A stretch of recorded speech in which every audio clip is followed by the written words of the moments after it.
ing sok lising amaga chamapan sukna Manipuri mapangi meda Hong Kong gi police singna piklab apartment amada miyoi kharana tamangpa pawgi matung ina thijin humjin bagi damakta lakhi aduga makoine thijin mat phanglakpa sing aduna chaurba Hong Kong city asibu thak thak nikpam kai kinakhi nungtijai sizinaba potchai sing adugi marakta Hello Kitty doll ama lot to the thamam thingnaki adubu masi icham chamba doll ama oim loidaribani masi doll asigi manungda miyoi bagi hakchang ki matup sing phanga dawribani case asi thijilubu matamda Hong Kong ki criminal investigation sing ki manungda khwaidagi disturbing oiba adugumba case ama oirakhi case asi thijilubu matamda miram chat yautaba oida padapatna thallaba adugumba miyoi kharagi thabak sing aduna chauraba China country asibu tak nikpa makai kiningai adugumba Hong Kong gi case am oirakadawribani wari asi victim adugi criminal sing adugi aduga Hello Kitty murder case asigi maramda laiba achumbadu karino haiduna khadokpa adugumba wari amani adudi ai wari asi hozaragi mayamna nungai taba wari asi taminarsi aduga aina wari asi liba matamda soi kilan kiba yawrbusu mayam khoi kibigna napigani wari asi khangnabagidamta aikoina ahanbada 1990s ki matamda Hong Kong asi karam tlaurumbage amadi karam phibamda lerambagi habdu khangba ma darkar tai Hong Kong asai marik kapa maingantan thallaba wanglaba skyscraper singtana question ba adugumba loiba naidraba activities kaya ama chathaduna leiba sohor ama oirammi sohor asai opportunity singiri adugumba loiba naidraba sohor amani adubu hainabi aduni achauba fazarb sohor sing asigi marumda adugumba mahaki darker side amadi adum maglei haibaduni sohor adugi chillaba lambi sing adugi makada crime gi networks kaya ama oida padaba thabak sing toba miyoi sing tana thallaba illegal business kaya ama aduga hingnabagi lanphamda nungti lan thengnariba miyoi kaya amasu leirei makoi sing adugi marakta Fan Man-yee koba nupi macha amasu yarmi mahaki wari asina prithvi tungna hosik sandoktana viral oirakatoriba wari amani The Hello Kitty murder victim asigi punsigi matangda khara amuk khangwinasi Fan Man-yee na horukpa matamda aduki matik mahaki punsi asi nungai na horukpa punsi amadi nattei chahi nauringedogi hona awaba kaya ama thengnaduna adugumba charukhraba Fan Man-yee ni urba sohor aduda hingliba miyoi sing adudona Fan Man-yee su kiningai oiraba adugumlaba fibam sing adugi marakta yamna wana punsigi difficult choices kaya amagi marakta hingduna leramba adugumba miyoi ama oirammi Fan Man-yee na night life amadi underground activities sing mari leinaba thawak kaya ama tawrummi hingnabagi lanfamda adugumlaba kiningai oiraba thawak sing adugi thengnarakpa miyoi sing aduna mahaki punsi asibu aduki matik luraba punsi ama oilaki aduki matik luraba haiba matamda mahakna mahaki punsi asibu kathokpa taki mahaki crime asida janaba miyoi sing adugi matangda amuk yeminasi makoi sing adugi marakta Chanman lokkoba miyoi amasu yarummi mahak asi maraleba miyoi sing na punsin tunsalaiba aduguma kanglup amaga mari leinaba miyoi amani haiduna Hong Kong da khangnarmi mahakbu khangba miyoi sing na mahak asi asum describe tawi miyoi babu khudumda paisin na thamba amadi saktibu aduki matik ngauzaba pamzaba miyoi amani haiduna mahaki akoibada leiba miyoi sing asi ayambada mahakbu keina chatpa amadi mangonda ngauzaba miyoi sing tana koisinduna leiba thengnaki aduga mahak loinana miyoi ani amasu thorokadoriba crime sida yaromba thengnaki makoi sing adugi marakta nupi ama yarommi mahaki mamingdi a fong aduga amana mahaki maming asi a lung haiduna korommi makoi sing aduna toromba crime asi investigator sing asi natikatpa matamda Hong Kong da thokpa aduki matik keiraba crime ama oirakadoribani mathang asidi karamna crime asi horakkibano haibagi matangda amuk yengminasi General miyoi ahum asiga Fan Man-yee ga makoigi marakta ungkhatnaba asi paisa nungsagi matangdagi haurukkibani haiduna reporters singna hairi Report kharaги matungina Fan Man-yee makoidagi paisa tonsali haiduna fangi. Adga criminal singi sangsardadi asigumba ungkhatnaba asi khutsa yautana tokba haibasidi oithoktabani. Ayamba matamda mibu kihanba dhamka tawba amadi khutsa yaungagali. Ahanbadadi makoigi marakta ungkhatnaba sida aduki matik kiningai oiba karisu haina thokpa uramdai adubu makoina mahakpu phuba chaiba sida pendraduna mahakpu makoigi apartment aduda puduna matung taba oina mahakpu punish tawnabagidamakta makoina mahakpu puduna lakhi. Apartment aduda kari kari thokkibagi habagi matangda amuk khaminasi. Thodok-sing asi yamna icham chamba residential building amada leiba apartment amada thokki. Mapandagi yembadadi icham chamba apartment yum amadawna urami adubu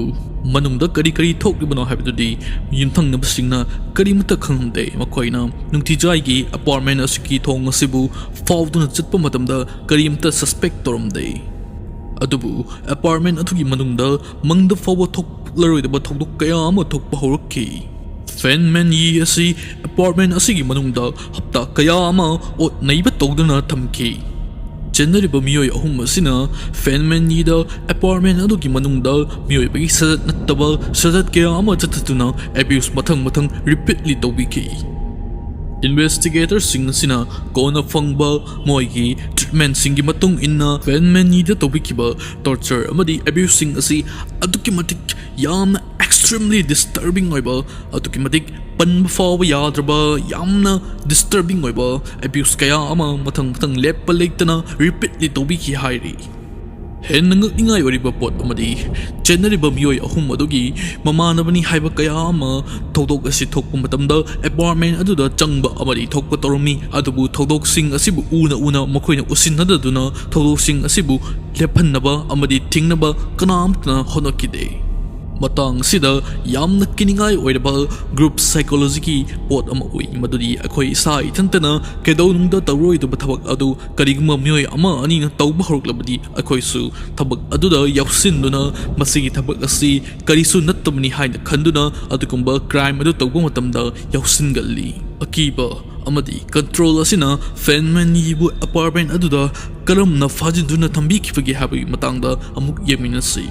Fan Man-yee asibu masa mathanta kamada fajinduna thambiki mahak nanthokhtuna chenba haibasi oithoktaba adugumba nanthokhtuna chenba ngamlaroidaba phimom ama tanaba hotnaduna makoina Fan Man-yee asibu kihenba amadi control tawduna thambiki. Apartment asida generally miyoi ahum aduna ningthau saduna Fan Man-yee da chathaningba adugumba miyoi bagi wakhallon yaudaba tabak kaya ama chathaduna makoina masigi pot asibu entertainment amadawna chatharki. Apartment asida generally miyoi ahum masina Fan Man-yee bu miyoi ba amada yengadaba miding adu kauthoktuna makoigi entertainment fangbam object amadawna sizinaba hawrki. Matam kaya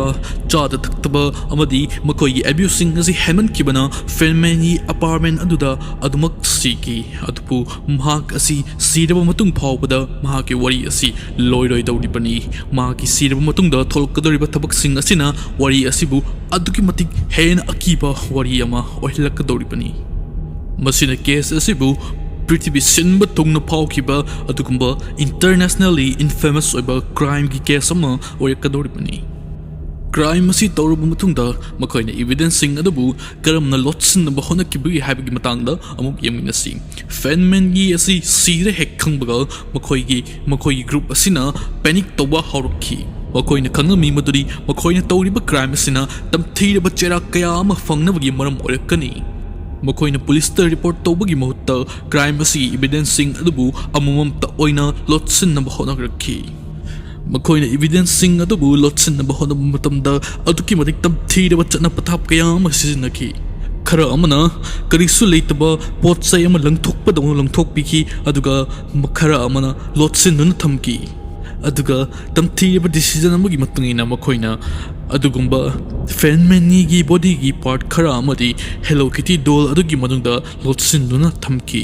Aduga doll adubu makoina trophy thammadawna apartment adugi manungda adumak thamduna leiki.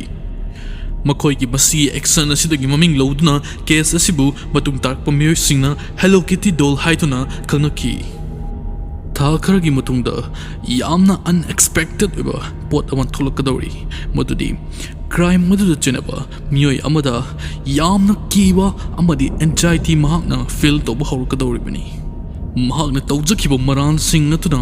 ꯃꯍꯥꯛ ꯑꯁꯤ psychologically pressure ꯑꯗꯨꯛꯀꯤ ꯃꯇꯤꯛ ꯋꯥꯡꯃꯟꯈꯤꯕꯅ ꯃꯍꯥꯛ ꯃꯁꯥ ꯃꯊꯟꯇ ꯈꯝꯖꯤꯟꯖꯕ ꯐꯥꯖꯤꯟꯖꯕ ꯉꯝꯃꯛꯂꯣꯏꯗꯧꯔꯤ꯫ ꯃꯁꯤꯅ ꯃꯔꯝ ꯑꯣꯏꯗꯨꯅ ꯃꯍꯥꯛꯅ ꯄꯨꯂꯤꯁꯇ ꯂꯥꯛꯇꯨꯅ ꯇꯧꯈꯤꯕ ꯊꯕꯛ ꯃꯌꯥꯝꯗꯨ ꯑꯃꯃꯝꯇ ꯑꯣꯏꯅ ꯑꯃꯠꯇ ꯆꯤꯠꯊꯗꯅ ꯄꯥꯎ ꯇꯝꯂꯒꯗꯧꯔꯤꯕꯅꯤ꯫ ꯑꯍꯥꯟꯕꯗ ꯄꯨꯂꯤꯁꯁꯤꯡ ꯑꯗꯨꯅ ꯃꯍꯥꯛꯅ ꯂꯤꯔꯛꯂꯤꯕ ꯋꯥꯔꯤ ꯑꯁꯤ ꯑꯆꯨꯝꯕꯔꯥ ꯑꯁꯦꯡꯕꯔꯥ ꯍꯥꯏꯕꯗꯨ ꯊꯤꯖꯤꯟꯕ ꯃꯇꯝꯗ ꯑꯗꯨꯛꯀꯤ ꯃꯇꯤꯛ ꯃꯈꯣꯏꯗ ꯑꯟꯁꯔꯇꯦꯟ ꯑꯣꯏꯕ ꯑꯃꯗꯤ ꯃꯈꯣꯏ ꯃꯁꯥꯃꯛ ꯐꯥꯎꯕ ꯊꯥꯖꯔꯝꯗꯦ꯫ ꯑꯗꯨꯕꯨ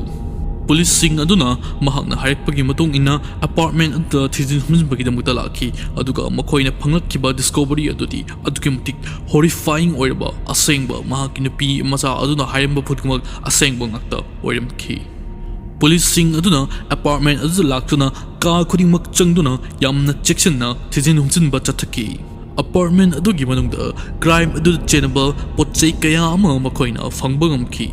ꯃꯗꯨꯒꯤ ꯃꯅꯨꯡꯗ ꯃꯈꯣꯏꯅ ꯆꯥꯎꯔꯕ ꯍꯦꯂꯣ ꯀꯤꯇꯤ ꯗꯣꯜ ꯑꯃ ꯊꯦꯡꯅꯈꯤ, ꯑꯗꯨꯒ ꯃꯈꯣꯏꯅ ꯍꯦꯂꯣ ꯀꯤꯇꯤ ꯗꯣꯜ ꯑꯗꯨꯕꯨ ꯅꯛꯁꯤꯟꯗꯨꯅ ꯌꯦꯡꯕ ꯃꯇꯝꯗꯗꯤ ꯑꯗꯨꯛꯀꯤ ꯃꯇꯤꯛ ꯁꯣꯀꯤꯡ ꯑꯣꯏꯕ ꯄꯣꯠ ꯑꯃ ꯗꯤꯁꯀꯣꯚꯔ ꯇꯧꯈꯤꯒꯗꯧꯔꯤꯕꯅꯤ꯫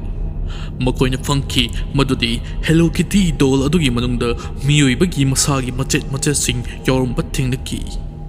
ꯃꯁꯤꯒꯤ ꯗꯤꯁꯀꯣꯚꯔꯤ ꯑꯁꯤꯅ ꯑꯩꯈꯣꯏꯗ ꯇꯥꯛꯂꯦ ꯃꯗꯨꯗꯤ ꯃꯐꯝ ꯑꯁꯤꯗ ꯑꯗꯨꯛꯀꯤ ꯃꯇꯤꯛ ꯇꯝꯊꯤꯔꯕ ꯀ꯭ꯔꯥꯏꯝ ꯑꯃ ꯊꯣꯛꯈ꯭ꯔꯦ ꯍꯥꯏꯕꯗꯨ꯫ ꯍꯣꯡꯀꯣꯡꯗ ꯂꯩꯔꯤꯕ ꯃꯤꯑꯣꯏꯁꯤꯡ ꯑꯗꯨꯅ ꯄꯥꯎ ꯑꯁꯤ ꯍꯦꯛ ꯇꯥꯕ ꯃꯇꯝꯗ ꯃꯊꯕꯥꯛ ꯌꯩꯗꯨꯅ ꯍꯥꯏꯅꯈꯤ ꯃꯗꯨꯗꯤ ꯑꯗꯨꯛꯀꯤ ꯃꯇꯤꯛ ꯇꯝꯊꯤꯔꯕ ꯀ꯭ꯔꯥꯏꯝ ꯑꯁꯤꯕꯨ ꯍꯧꯖꯤꯛꯀꯤ ꯃꯤꯑꯣꯏꯁꯤꯡ ꯑꯁꯤꯅ ꯀꯔꯝꯅ ꯇꯧꯕ ꯉꯝꯂꯤꯕꯅꯣ꯫ ꯃꯇꯨꯡ ꯇꯥꯔꯛꯄꯗ ꯄꯨꯂꯤꯁꯁꯤꯡ ꯑꯗꯨꯅ ꯑꯆꯧꯕ ꯏꯟꯚꯦꯁꯇꯤꯒꯦꯁꯟ ꯑꯃ ꯂꯣꯟꯆ ꯇꯧꯈꯤ꯫ ꯐꯣꯔꯦꯟꯁꯤꯛ ꯇꯤꯝ ꯀꯌꯥꯅ ꯑꯦꯄꯥꯔꯠꯃꯦꯟ ꯑꯁꯤꯕꯨ ꯑꯦꯛꯖꯥꯃꯤꯟ ꯇꯧꯈꯤ, ꯑꯗꯨꯒ ꯋꯤꯠꯅꯦꯁ ꯀꯌꯥ ꯑꯃꯁꯨ ꯏꯟꯇꯔꯚ꯭ꯌꯨ ꯇꯧꯈꯤ꯫ ꯏꯕꯤꯗꯦꯟꯁ ꯀꯌꯥ ꯑꯃ ꯃꯆꯦꯠ ꯃꯆꯦꯠꯇꯒꯤ ꯃꯄꯨꯡ ꯐꯥꯔꯛꯅꯕꯒꯤꯗꯃꯛꯇ ꯈꯣꯝꯖꯤꯟꯕ ꯍꯧꯈꯤ꯫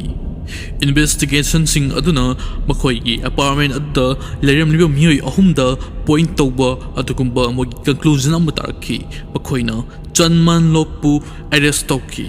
ꯃꯗꯨꯒ ꯂꯣꯏꯅꯅ ꯀꯦꯁꯁꯤꯡ ꯑꯁꯤꯗ ꯆꯦꯟꯅꯕ ꯃꯤꯑꯣꯏ ꯀꯌꯥ ꯑꯃꯁꯨ ꯑꯦꯔꯦꯁ ꯇꯧꯈꯤ꯫ ꯑꯗꯨꯒ ꯃꯈꯣꯏꯅ ꯀ꯭ꯔꯤꯃꯤꯅꯦꯜꯁꯤꯡ ꯑꯗꯨꯗꯒꯤ ꯍꯪꯕ ꯃꯇꯝꯗ ꯀꯔꯤ ꯀꯔꯤ ꯊꯣꯛꯈꯤꯒꯦ ꯍꯥꯏꯕꯗꯨ ꯃꯈꯣꯏꯅ ꯑꯃꯠꯇ ꯆꯤꯠꯊꯗꯅ ꯗꯤꯇꯦꯜꯗ ꯍꯥꯏꯔꯛꯈꯤ꯫ ꯃꯗꯨ ꯇꯥꯕ ꯃꯇꯝꯗ ꯄꯨꯂꯤꯁꯁꯤꯡ ꯑꯗꯨ ꯉꯛꯄꯅ ꯃꯌꯥ ꯀꯥꯊꯣꯛꯇꯨꯅ ꯂꯦꯟꯅꯈꯤ, ꯑꯗꯨꯒ ꯃꯤꯑꯣꯏꯁꯤꯡ ꯑꯗꯨꯅ ꯍꯥꯏꯔꯛꯄ ꯋꯥꯍꯩꯁꯤꯡ ꯑꯗꯨ ꯄ꯭ꯔꯖꯥ ꯃꯤꯌꯥꯝꯁꯤꯡꯒꯤ ꯅꯥꯀꯣꯡ ꯌꯧꯕ ꯃꯇꯝꯗ ꯃꯈꯣꯏꯁꯨ ꯊꯥꯖꯕ ꯉꯝꯗꯅ ꯃꯊꯕꯥꯛ ꯌꯩꯗꯨꯅ ꯑꯗꯨꯛꯀꯤ ꯃꯇꯤꯛ ꯉꯛꯄ ꯑꯣꯏꯅꯈꯤ꯫ ꯆꯤꯜꯂꯕ ꯍꯣꯡꯀꯣꯡꯒꯤ ꯁꯍꯔ ꯑꯁꯤꯗ ꯑꯁꯤꯒꯨꯝꯕ ꯇꯝꯊꯤꯔꯕ ꯀ꯭ꯔꯥꯏꯝ ꯑꯁꯤ ꯑꯗꯨꯛꯀꯤ ꯃꯇꯤꯛ ꯀꯨꯏꯔꯕ ꯃꯇꯨꯡꯗ ꯊꯣꯛꯂꯛꯈꯤ꯫ ꯀꯦꯁ ꯑꯁꯤꯒꯤ ꯇ꯭ꯔꯥꯏꯜ ꯑꯁꯤ ꯍꯣꯡꯀꯣꯡꯒꯤ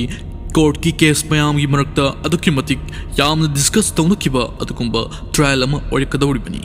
ꯄꯨꯂꯤꯁꯁꯤꯡ ꯑꯁꯤꯅ ꯌꯥꯎꯔꯤꯕ ꯆꯦꯟꯅꯔꯤꯕ ꯃꯤꯑꯣꯏꯁꯤꯡ ꯑꯗꯨꯅ ꯇꯧꯔꯝꯕ ꯀ꯭ꯔꯥꯏꯝꯁꯤꯡ ꯑꯗꯨꯒꯤ ꯏꯕꯤꯗꯦꯟꯁꯁꯤꯡ ꯑꯗꯨꯕꯨ ꯇ꯭ꯔꯥꯏꯜꯗ ꯄꯨꯊꯣꯛꯇꯨꯅ ꯃꯈꯣꯏꯒꯤ ꯃꯥꯌꯣꯛꯇ ꯂꯦꯞꯈꯤ, ꯑꯗꯨꯒ ꯋꯤꯠꯅꯦꯁ ꯀꯌꯥ ꯑꯃꯅ ꯃꯈꯣꯏꯅ ꯎꯈꯤꯕ ꯑꯗꯨꯒꯨꯝꯕ ꯀ꯭ꯔꯥꯏꯝ ꯑꯗꯨ ꯑꯦꯄꯥꯔꯠꯃꯦꯟ ꯑꯗꯨꯒꯤ ꯃꯅꯨꯡꯗ ꯀꯔꯤ ꯀꯔꯤ ꯊꯣꯛꯈꯤꯒꯦ ꯍꯥꯏꯕꯗꯨ ꯀꯣꯔꯠꯇ ꯂꯥꯛꯇꯨꯅ ꯑꯃꯃꯝꯇ ꯑꯣꯏꯅ ꯗꯦꯁꯀ꯭ꯔꯥꯏꯕ ꯇꯧꯗꯨꯅ ꯃꯈꯣꯏꯒꯤ ꯇꯦꯁꯇꯤꯃꯣꯅꯤ ꯄꯤꯈꯤ꯫ ꯗꯤꯐꯦꯟꯁ ꯂꯣꯌꯔꯁꯤꯡ ꯑꯗꯨꯅ ꯃꯈꯣꯏꯗ ꯍꯥꯏꯔꯛꯂꯤꯕ ꯑꯗꯨꯒꯨꯝꯕ ꯏꯕꯤꯗꯦꯟꯁ ꯀꯌꯥ ꯑꯁꯤꯕꯨ ꯀꯛꯊꯠꯅꯕ ꯍꯣꯠꯅꯈꯤ, ꯑꯗꯨꯕꯨ ꯏꯕꯤꯗꯦꯟꯁꯁꯤꯡ ꯑꯗꯨ ꯑꯗꯨꯛꯀꯤ ꯃꯇꯤꯛ ꯄꯥꯋꯔꯐꯨꯜ ꯑꯣꯏꯕ ꯑꯃꯗꯤ ꯃꯇꯤꯛ ꯃꯌꯥꯏ ꯂꯩꯕ ꯏꯕꯤꯗꯦꯟꯁ ꯉꯥꯛꯇ ꯑꯣꯏꯕꯅ ꯃꯔꯝ ꯑꯣꯏꯗꯨꯅ ꯃꯈꯣꯏꯕꯨ ꯃꯔꯥꯜ ꯂꯩꯔꯦ ꯍꯥꯏꯗꯨꯅ ꯀꯣꯔꯠꯅ ꯕꯔꯗꯤꯛ ꯇꯧꯈꯤ꯫ ꯃꯔꯥꯜ ꯂꯩꯔꯕ ꯃꯤꯑꯣꯏꯁꯤꯡ ꯑꯗꯨ ꯌꯥꯝꯂꯕ ꯆꯍꯤ ꯀꯌꯥ ꯑꯃ ꯖꯦꯜꯗ ꯂꯩꯅꯕ ꯑꯗꯨꯒꯨꯝꯕ ꯆꯩꯔꯥꯛ ꯄꯤꯊꯛꯈꯤ꯫ ꯉꯁꯤ ꯐꯥꯎꯕꯗ ꯍꯦꯂꯣ ꯀꯤꯇꯤ ꯃꯔꯗꯔ ꯀꯦꯁ ꯑꯁꯤ ꯍꯣꯡꯀꯣꯡꯒꯤ ꯍꯤꯁꯇ꯭ꯔꯤꯗ ꯑꯗꯨꯛꯀꯤ ꯃꯇꯤꯛ ꯁꯥꯊꯤꯕ ꯑꯗꯨꯛꯀꯤ ꯃꯇꯤꯛ ꯏꯟꯐꯦꯃꯁ ꯑꯣꯏꯕ ꯀ꯭ꯔꯥꯏꯝꯁꯤꯡ ꯑꯗꯨꯒꯤ ꯃꯅꯨꯡꯗ ꯑꯃꯅꯤ꯫ ꯃꯁꯤꯒꯤ ꯀꯦꯁ ꯑꯁꯤꯗ ꯌꯥꯎꯔꯤꯕ ꯑꯗꯨꯒꯨꯝꯂꯕ ꯌꯥꯝꯅ ꯁ꯭ꯇ꯭ꯔꯦꯟꯖ ꯑꯣꯏꯕ ꯑꯃꯗꯤ ꯗꯤꯁꯇꯔꯕꯤꯡ ꯗꯤꯇꯦꯜꯁ ꯀꯌꯥ ꯑꯁꯤꯅ ꯃꯔꯝ ꯑꯣꯏꯗꯨꯅ ꯉꯁꯤꯒꯤ ꯄ꯭ꯔꯤꯊꯤꯕꯤꯗ ꯂꯩꯔꯤꯕ ꯃꯤꯑꯣꯏꯁꯤꯡ ꯑꯁꯤꯅ ꯉꯁꯤ ꯐꯥꯎꯕꯗ ꯑꯦꯇꯦꯟꯁꯟ ꯄꯤꯕ ꯑꯗꯨꯒꯨꯝꯕ ꯀꯦꯁ ꯑꯃ ꯑꯣꯏꯔꯤ꯫ ꯃꯤꯑꯣꯏ ꯀꯌꯥ ꯑꯃꯅ ꯍꯥꯏꯅꯔꯤ ꯃꯗꯨꯗꯤ ꯀꯔꯤꯒꯨꯝꯕ ꯁꯣꯝ ꯑꯁꯤꯅ ꯌꯥꯝꯅ ꯗꯦꯟꯖꯔꯁ ꯑꯣꯏꯕ ꯑꯦꯟꯚꯥꯏꯔꯣꯟꯃꯦꯟ ꯑꯃꯗꯤ ꯇꯣꯛꯁꯤꯛ ꯑꯣꯏꯕ ꯒ꯭ꯔꯨꯞꯁꯤꯡ ꯃꯤꯑꯣꯏꯁꯤꯡ ꯑꯗꯨꯒꯤ ꯃꯔꯛꯇ ꯄꯨꯟꯕ ꯇꯥꯔꯒꯗꯤ ꯑꯗꯨꯒꯨꯝꯂꯕ ꯌꯥꯝꯅ ꯇꯦꯔꯤꯕꯜ ꯑꯣꯏꯕ ꯑꯗꯨꯒꯨꯝꯕ ꯑꯥꯎꯠꯀꯝꯁ ꯀꯌా ꯑꯃ ꯊꯣꯛꯂꯛꯄ ꯌꯥꯏ ꯍꯥꯏꯗꯨꯅ ꯃꯁꯤꯕꯨ ꯑꯦꯛꯖꯥꯝꯄꯜ ꯑꯣꯏꯅ ꯇꯤꯅꯔꯤ꯫ ꯃꯁꯤꯅ ꯑꯩꯈꯣꯏꯗ ꯇꯥꯛꯂꯤ ꯃꯗꯨꯗꯤ ꯃꯤꯑꯣꯏꯕ ꯑꯃꯅ ꯃꯤꯑꯣꯏꯕ ꯑꯃꯕꯨ ꯃꯤꯑꯣꯏꯕꯒꯤ ꯃꯤꯠꯌꯦꯡꯗ ꯌꯦꯡꯂꯛꯇꯕ ꯃꯇꯝꯗ ꯀꯔꯤ ꯀꯔꯤ ꯇꯝꯊꯤꯔꯕ ꯊꯧꯗꯣꯛ ꯀꯌꯥ ꯑꯃ ꯊꯣꯛꯂꯛꯅꯤꯡꯉꯥꯏ ꯑꯣꯏꯕꯒꯤ ꯃꯔꯝ ꯑꯗꯨ ꯑꯣꯏꯔꯛꯄ ꯌꯥꯕꯒꯦ ꯍꯥꯏꯕꯗꯨ ꯑꯩꯈꯣꯏꯗ ꯁꯦꯡꯅ ꯃꯤꯠꯃꯥꯡꯗ ꯊꯝꯗꯨꯅ ꯎꯍꯜꯂꯤ꯫ Fan Man-yee wari asi aduki matik tragic oiraba aduki matik tmthina wari amani adupu aina wari asi mayam dalize duna mahaki legacy asibu kautanaba amadi mahak thokiba thodok sing adudagi akoina kari tamjahoba yabage amadi akoida sigumba mahaki thodok asina kari lausing oihoba yabage habtu adugi matangda oina focus tominsi sigumba Fan Man-yee cases na akoida uhali madudi human behavior si aduki matik yamna dark oiba aduguma masina tawba ngamdaba sathi ba adugumba thabak kaya ama miyoi khara nadi to aduki matik ngasi phawba tawduna leiri amadi makoi criminal sing asi aduki matik sathiraba criminal kaya amasu leiri haiduna akoida uhali miyoi haiba asina tawba ngamdaba amatta leite afawada oiro fattabada oiro afawada somna wakan thadaba targadi somna punsida aduguma mangliba mangan kaya adu mangfauna mangamgani adubu fattabada somgi energy adu thadaba targadi aduki matik tamthiraba aduki matik sathiraba tholuk kaya ama tholokpa matamda akoina khamba ngamloi madugi manungda Hello Kitty case mother asisu ama oiki adubu case asidagi akoina khangadabadi miyoi bagi behavior asi aduki matik predicted oidaba aduki matik tamthiba behavior sing lady aduga afava sing asisu akoina tamjagadabani aduga fatba sing asibudi akoina thadok piramgadabani tamthiraba Fan Man-yee Hello Kitty murder case asidi thokre akoina masibu khambari ngamhoktre adubu matung tarakpada asigumba thodok sing asibu tholoktanaba akoina wakal phataduna adugumba fatba sing adu kauthoktuna afava sing adu tabu losinduna leminasi adui wari asi matang asi losinjarage aduga adongi mamal yangnaba kubi sing aduna subscribe button sing adu nambi duna channel asibu support tobiramu ngasigidi wari asi swaida sum losinjarage mathangi wari da amuk thengnarsi